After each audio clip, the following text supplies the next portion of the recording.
त ईसा नबी ऐं कंहिं मुंतज़िर कहिड़ी गुफ़्तगू कई आहे।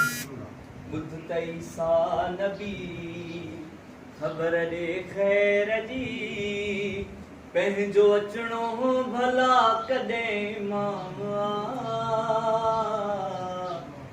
आहियां मुंतज़िर ऐं बीबीअ जा पिसर, जंहिंजे लाइ ग़ैब में तुंहिंजो क़याम। ॿुध त ईसा नबी सारे उन जी वॾी आहे, इहो मौला खे चइजां।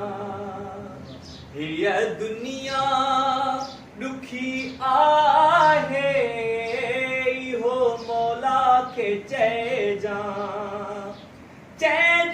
इहो हाणे गुज़रे नथी तुंहिंजी ज़ियारत बिना, करे न देर ए ईसा को सर जो हथां उन जे मूंखे पीअणो ई जाम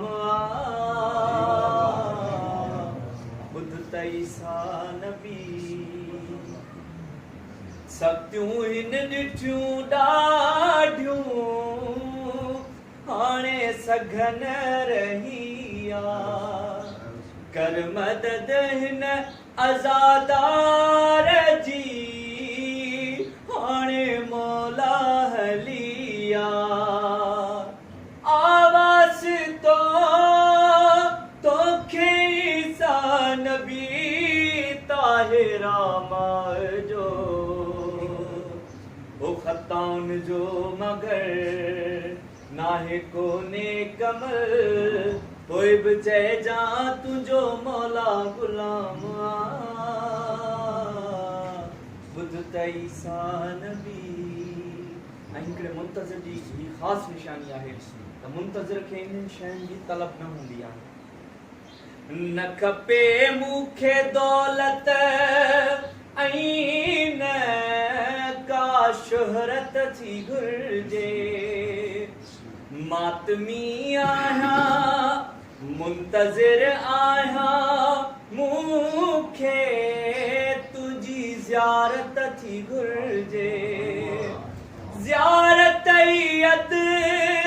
नारज़वान जी यादो शिफ़ा, मां सिकंदो थो वतां पंहिंजो मौला पसां, जंहिंजे क्यो इंतज़ार बेआराम। ॿुध त ईसा नबी ख़बर ॾे ख़ैर जी, पंहिंजो अचणो भला कॾहिं